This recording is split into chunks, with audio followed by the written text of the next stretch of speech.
السلام علیکم جی، کیسے ہیں آپ سب؟ امید ہے خیر خیریت سے ہوں گے۔ چلے ہم کرتے ہیں سٹارٹ۔ ویلکم بیک ٹو ہمارے یوٹیوب چینل قصہ اظہار۔ قصہ اظہار میں دوبارہ خوش آمدید۔ میں ہوں آپ کی ہوسٹ تجربہ سما، اور میں آج آپ کے لیے لائی ہوں ناول خمار جنون قلم اسمنال مہر کی ایپیسوڈ نمبر 78۔ ایپیسوڈ کو شروع کرنے سے پہلے ہمارے چینل کو کر لی سبسکرائب، ویڈیو کو لائک اور کلک کر لیجیے گا بیل آئیکن، تاکہ آپ کو ہماری مزیدار کہانیاں نان سٹاپ ملتی رہیں۔ جی گائز، تو ہم نے پڑھا تھا کہ جہاں پاڑیا ہوئی اس کی حشام کو گولی لگنے کی خبر سن کر بے ہوش، تو کیا پاڑیا بچ پائے گی کہ نہیں، یہ جاننے کے لیے چلتے ہیں ناول کی طرف۔ اس نے گاڑی اپنے فارم ہاؤس کے سامنے روکی تھی۔ وہ غصے سے گاڑی کا دروازہ کھولتا باہر نکلا تھا۔ دوسری طرف موجود انسان بھی اس کی تقلید میں باہر آیا۔ مجھے تو اس سے ایسی بے وقوفی کی امید نہیں تھی۔ یہ سکھایا ہے بابا نے ہمیں، تو غلطی پر غلطی کیے جا رہا ہے، اور تو جانتا ہے تو کسی کا قتل کرنے چاہ رہا تھا۔ مجھے یقین نہیں آ رہا، میرا بھائی اتنا بے حس ہو چکا ہے۔ وہ شدید غصے میں اسے دیکھ کر بولے۔ وہ آج صحیح وقت پر وہاں پہنچ کر اسے واپس لے آئے تھے، ورنہ وہ اس کے ارادوں سے واقف تھا۔ وہ ضرور حشام سے اپنی بے عزتی کا بدلہ لینا چاہتا تھا، مگر انہیں حشام کہیں سے بھی غلط نہیں لگا تھا، بلکہ یہاں غلطی اس کے بھائی کی تھی۔ اس نے ایک غریب انسان کی زمین پر قبضہ جما کر غلطی کی تھی، اور اب وہ دوسری غلطی حشام کو قتل کر کے کرنے چاہ رہا تھا۔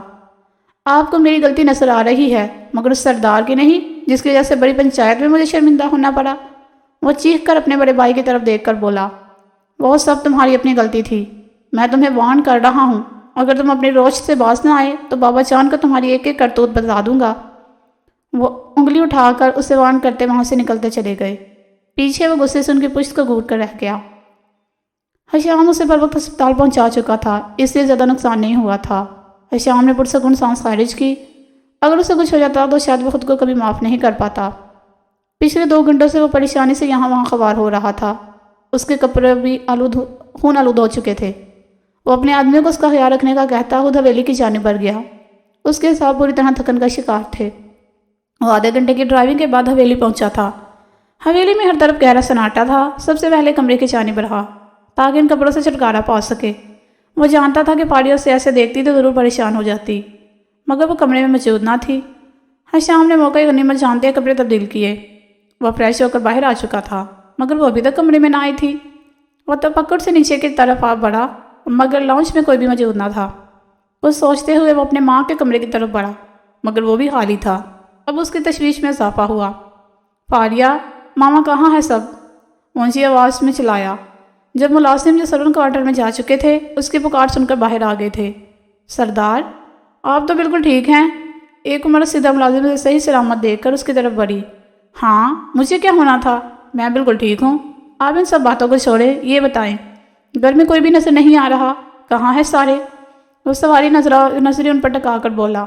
سردار سائیں، کچھ دیر پہلے آپ کو گولی لگنے کی اطلاع ملی تھی، جس سے سنتے پاڑیا بی بی کی طبیعت بگڑ گئی، انہیں لے کر سب اسپتال گئے ہیں۔ وہ ملازمہ سر جھکاتی ہوئی اسے فاریہ کی طبیعت کے بارے میں اطلاع دیتی ہوئی بولی۔ کیا ہوا فاریہ کو؟ اور کسی نے مجھے اطلاع بھی نہیں دی، کس اسپتال میں ہے؟ وہ جلدی جلدی تفصیل لیتا باہر کی جانب بھاگا۔ وہ فل سپیڈ میں گاڑی بھگاتا جلد سے جلد فاریہ کے پاس پہنچ جانا چاہتا تھا۔ اس کے خدشات یاد کر کے حشام کا دل کانپا تھا۔ گاڑی دوڑاتے اسے کسی چیز کا بھی ہوش نہ تھا، بلکہ وہ جلد سے جلد وہاں پہنچ کر فاریہ کو اپنے سینے سے لگا لینا چاہتا تھا۔ گاؤں کا سردار ایک مضبوط مرد ہونے کے باوجود اس کے ماتھے پر پسینے کی بوندیں چمک رہی تھی۔ قیمتی متاع کو کھونے کا ڈر ہر چیز پر حاوی تھا۔ اس کی گاڑی ایک جھٹکے سے اسپتال کی بلند و بالا بلڈنگ کے آگے رکی۔ وہ خود کی کیفیت پر قابو پاتا چہرے پر ہاتھ پھیرتا شکستہ قدموں سے اندر کی طرف بڑھا۔ ریسیپشن سے ساری معلومات لیتا وہ ایمرجنسی کی جانب بڑھا، جہاں ایمرجنسی کے باہر ہی دادا جان، اس کی ماں اور اس کا باپ کھڑے تھے۔ ساری وہاں کو بھی اطلاع دے دی گئی تھی، وہ بھی جلد ہی پہنچنے والے تھے۔ سب سے پہلے دادا جان کی نظر اس پر پڑی تھی۔ حشام، وہ تعجب سے اس کی طرف دیکھ کر بولے۔ ان کی نگاہوں کے تعاقب میں دیکھتے سبھی اس کی طرف متوجہ ہو چکے تھے۔ حشام تیز تیز قدم اٹھاتا ان کے نزدیک آ گیا۔ فاریہ کیسی ہے؟ ڈاکٹر نے کیا کہا؟ وہ پریشانی سے ان کی طرف دیکھ کر بولا۔ ڈاکٹر نے بھی کچھ خاص نہیں بتایا، تم بتاؤ تم ٹھیک ہو؟ اگر تم ٹھیک ہو پھر وہ گولی کیسے لگی ہے؟ دادا جان کے سوال کا جواب سبھی جاننا چاہتے تھے۔ حشام نے انہیں ساری روادات سنائی تھی۔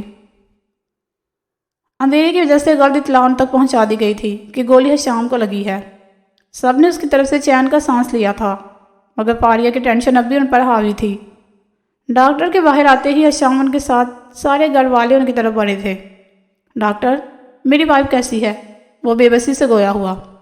ان کا بی پی بہت ہائی ہو چکا ہے، ایسے میں ہم آپریٹ نہیں کر سکتے، اس لیے کوشش کر رہے ہیں ان کا بی پی نارمل ہو جائے۔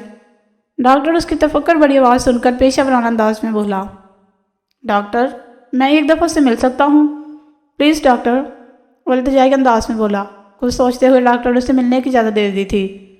وہ بنا ٹائم ضائع کیے اندر کی طرف بڑھا تھا۔ وہ آنکھیں بند کیے بستر پر لیٹی تھی، چہرے کی رنگت پیلی پڑ چکی تھی۔ حشام افسوس اسے دیکھ کر رہ گیا۔ اس کی ہر بات کو دماغ پر سوار کرنے والی عادت سے اسے چڑ تھی۔ یہ عادت اس کے لیے نقصان کا باعث بھی بن سکتی تھی۔ فاریہ، میری جان، آنکھیں کھولو، دیکھو میں آ گیا ہوں، وہ اس کے گال پر ہاتھ رکھتا محبت سے بولا تھا۔ فاریہ نے اپنی تھکن زدہ آنکھیں دھیرے سے کھولی۔ حشام کو اپنے پاس محسوس کر کے وہ دھیرے سے مسکرائی تھی۔ میں تھوڑی دیر تم سے دور کیا حال کر لیا اپنا؟ تم اپنا بالکل بھی خیال نہیں رکھتی، جانتی ہو نا تم پر ایک خروچ بھی آتی ہے تو حشام لشاری طرف اٹھتا ہے، اسی لیے ستاتی ہو؟ وہ اس کا ہاتھ تھامتا شکوہ کرتا ہوا بولا۔ جب آپ پر حملے کی خبر ملی تو میں اتنا گھبرا گئی تھی کہ کچھ بھی سمجھ نہ آئی۔ آپ سے بہت محبت کرتی ہوں شام، آپ کو کچھ ہو جاتا نہ تو فاریہ بھی مر جاتی۔ وہ آنکھوں میں آنسو بھرتی ہوئی بولی۔ فاریہ، اس کے مرنے والی بات پر وہ وارننگ بڑے لہجے میں بولا، جیسے بتانا چاہتا ہو کہ اسے فاریہ کی یہ بات پسند نہیں آئی۔ اس کی ناراضگی بھری نظروں کو دیکھ کر وہ تکلیف کے باوجود معصوم سی شکل بنا گئی۔ حشام کو اس پر بے تحاشا پیار آیا، جس کا عملی اظہار کرتا اس کی پیشانی چوم گیا۔ اس کے چہرے پر درد کے سرات دیکھ کر حشام کے ہاتھ پاؤں پھولے تھے۔ اس کی زرد پڑتی رنگت دیکھ وہ بوکھلاتا ہوا باہر کی شانی بڑھتا ڈاکٹر کو بلا گیا۔ ڈاکٹرز نے فاریہ کی حالت دیکھ کر اسے باہر رکنے کی تاکید کی تھی۔ حشام شدید بے چینی سے مسلسل ادھر سے ادھر ٹہل رہا تھا۔ سارے مر وہاں بھی پہنچ چکے تھے، سبھی فاریہ کے لیے فکر مند تھے، سب کے لبوں پر اس کی صحتیابی کی دعا تھی۔ آخر کار طویل انتظار کے بعد ڈاکٹر باہر آئی تھی۔ سبھی پریشانی سے ان کے نزدیک بھرے تھے۔ مبارک ہو، بیٹا ہوا ہے، وہ دھیمی مسکراہٹ چہرے پر سجا کر بولی۔ ڈاکٹر، فاریہ کیسی ہے؟ حشام شدید بے چینی سے بولا۔ ینگ مین، آپ کی بیوی بالکل ٹھیک ہے، وہ چہرے پر مسکراہٹ سجاتی ہوئی بولی۔ اس کا انداز دیکھ کر ڈاکٹر کو فاریہ کی قسمت پر رشک آیا۔ وہ جب سے آیا تھا وہ کھلایا سا یہاں وہاں گھوم رہا تھا۔ ڈاکٹر، ہم کب مل سکتے ہیں فاریہ سے؟ وہ کچھ پرسکون ضرور ہوا تھا، مگر اب بھی اس کے انداز میں بے چینی سی تھی۔ کچھ دیر تک ہم انہیں روم میں شفٹ کر دیں گے، پھر آپ لوگ مل سکتے ہیں، وہ خوش اخلاقی سے کہتی اپنے کیبن کی جانب بڑھ گئی۔ نرس نے لا کر کمبل میں لپٹا ننھا سا وجود اس کی طرف بڑھایا تھا۔ حشام نے آگے بڑھ کر اسے قیمتی متاع کی طرح تھام لیا تھا۔ اپنے اور فاریہ کے وجود کے اس ننھے سے انش کو دیکھ کر حشام آسمان کی جانب دیکھ کر شکر کرنے والے انداز میں مسکرایا تھا۔ اس نے بچے کا ننھا سا ہاتھ تھام کر چوما تھا۔ میرا شیر، اس کی ننھی سی پیشانی چومتا ہوا بولا۔ سبھی باپ بیٹے کی محبت دیکھ کر آسودگی سے مسکرا دیے۔ بھائی، ہمیں بھی دیکھنے دے یا خود ہی دیکھتے رہیں گے؟ سارم کچھ دیر اسے دیکھتا رہا، پھر جب رہا نہیں گیا تو بول اٹھا۔ حشام نے ہنستے ہوئے بچہ اسے پکڑا دیا۔ ماما، دیکھیے نا یہ کتنا پیارا ہے، وہ اپنی ماں کی طرف اس کا رخ کرتا ہوا بولا۔ انہوں نے مسکراتے ہوئے اس کے سر پر چپت لگائی۔ حشام فاریہ کے روم کی طرف بڑھا۔ دروازہ کھلنے کی آواز پر فاریہ نے بند آنکھوں کو دھیرے سے کھولا تھا۔ وہ نزدیک آتا ایک سائڈ پر بیٹھ چکا تھا۔ فاریہ، میری زندگی، طبیعت کیسی ہے؟ اگر کہیں درد ہو رہا ہے تو بتاؤ، ڈاکٹر کو بلا لیتا ہوں، اس کا نقاہت زدہ چہرہ دیکھ کر بولا۔ میں ٹھیک ہوں، فاریہ دھیمی سی آواز میں بولا۔ اس کے نزدیک ہوتا اس کی پیشانی چوم گیا۔ شکریہ میری جان، اتنا پیارا تحفہ دینے کے لیے، وہ اس کا ہاتھ تھام کر ہونٹوں سے لگا گیا۔ فاریہ بس مسکرا کر اس کی طرف دیکھ رہی تھی۔ تم سے بس ایک شکایت ہے جان حشام، وہ اس کے گال کو نرمی سے سہلاتا ہوا بولا۔ فاریہ نے سوالی نظروں سے اس کی طرف دیکھا۔ تم اپنا خیال نہیں رکھتی، اپنی طرف سے اتنی لاپرواہ کیوں ہو؟ وہ نرم نگاہیں اس کے چہرے پر ٹکائے ہوئے تھا۔ سوری، وہ معصومیت سے بولی۔ دیکھو، تمہارا سارا ڈر غلط تھا اور میری محبت سچی، تبھی تو اللہ نے تمہارے سارے ڈر کو غلط ثابت کر دیا۔ وہ نرمی سے بولتا اس کے سارے خدشات دور کر رہا تھا۔ ہمارا بیٹا نہیں دیکھو گی؟ وہ اس کا دھیان اس ننھے وجود کی طرف دلواتا ہوا بولا جو ان کی زندگی میں ان کے رشتے کو مزید مضبوط کرنے آیا تھا۔ ہاں مجھے دیکھنا ہے، وہ بے چینی سے بولی۔ حشام نے اسے تھام کر احتیاط سے بٹھایا تھا۔ وہ اس کے نزدیک سے اٹھتا اس ننھے وجود کو اندر لے آیا تھا۔ اس نے فاریہ کی گود میں لا کر اس بچے کو ڈالا۔ فاریہ کے چہرے پر ایک ساتھ کئی رنگ بکھر گئے تھے، آنکھوں میں نمی سے چمکنے لگی۔ اسے یقین ہی نہیں آ رہا تھا اب اس کی بھی فیملی ہوگی۔ اپنے بیٹے کو سینے سے لگا کر وہ رو پڑی۔ میرا بیٹا، وہ اس کے روئی جیسے گال کو چومتی ہوئی بولی۔ رو کیوں رہی ہو میری جان، یہ تو خوشی کا موقع ہے۔ وہ اس کے ساتھ بیٹھتا، اس کے آنسو صاف کرتا، اس کا سر اپنے کندھے پر ٹکا گیا۔ سالم اور باقی گھر والے بھی اس سے ملنے کے لیے اندر داخل ہو چکے تھے۔ سالم نے آنکھوں میں چمک لیے اس خوبصورت لمحے کو کیمرے میں قید کیا تھا۔ حارث صاحب شرمندگی سے اندر ہی نہ آ پائے تھے۔ وہ وہی دروازے کے پار سے حسرت بڑی نظروں سے ان لوگوں کو ہنستے مسکراتے دیکھ رہے تھے۔ یزدان میرو کی فرمائش پر اسے شاپنگ کے لیے لایا تھا، جو شاپنگ کم کر رہی تھی اور نخرے زیادہ دکھا رہی تھی۔ یزدان نے جھنجھلا کر اسے کئی بار ٹوکا تھا۔ میرو میری جان، 2 گھنٹے ہوار ہو کر تم نے صرف 2 سوٹ خریدے ہیں، ہر سوٹ کو ریجیکٹ کرتی جا رہی ہو۔ مجھے لگتا ہے تمہیں مزید شاپنگ نہیں کرنی، اس لیے ہم لنچ کر کے گھر واپس جا رہے ہیں۔ اس کا ہاتھ تھامتا فوڈ کارٹ کی طرف بڑھا۔ نہیں، مجھے ابھی اور شاپنگ کرنی ہے، اس کے ساتھ چلتی ہوئی احتجاجاً بولی۔ اسے ایک ہی جگہ ٹھہرتے دیکھ یزدان اسے گھورنا چاہا، مگر اس کا معصوم چہرہ دیکھ کر وہ یہ بھی نہ کر سکا۔ اچھا میری جان، کیا لینا ہے جلدی بتاؤ؟ وہ اس کی طرف مڑتا اس کے چہرے پر ہاتھ ٹکاتا ہوا بولا۔ مجھے جیولری لینی ہے، اس کے پوچھنے پر جھٹ سے بولی۔ اوکے آؤ میرے ساتھ۔ اس لیے تک جیولری شاپ کی طرف بڑھ گیا۔ اس کے کچھ بھی بولنے سے پہلے سیلس مین کو پینڈنٹ دکھانے کے بول چکا تھا۔ کافی دیر بعد جا کر اسے ایک نازک سا ہارٹ شیپ پینڈنٹ پسند آیا۔ وہ بنا دیر کیے اس کے ساتھ کا بریسلٹ بھی پیک کروا چکا تھا۔ میرو خاموشی سے اس کے ساتھ ساتھ چل رہی تھی۔ اب اسے لیے فوڈ کارٹ کی جانب بڑھا۔ اب کی بار وہ خاموشی سے اس کے ساتھ چل دی۔ اسے ایک ٹیبل پر بٹھاتا ہوا آرڈر دینے چلا گیا۔ تھوڑی دیر بعد وہ اس کے ساتھ آ کر بیٹھ چکا تھا اور وہ فرصت سے اپنی بیوی کو نہارنے میں مصروف تھا۔ میرو سے نظر انداز کرتی ارد گرد دیکھ رہی تھی۔ جان، اب کیا غلطی ہو گئی مجھ سے؟ وہ ٹیبل پر موجود اس کا ہاتھ اپنے ہاتھوں میں قید کر چکا تھا، مگر دوسری جانب سے کوئی جواب نہ آیا۔ میرو یار، جب تک بتاؤ گی نہیں کیسے پتہ لگے گا؟ وہ محبت سے اس کا بے داغ چہرہ دیکھ کر بولا۔ اب آپ بدل گئے ہیں، وہ منہ بسوڑتے ہوئے بولی۔ یزدان گہری سانس بھر کر رہ گیا۔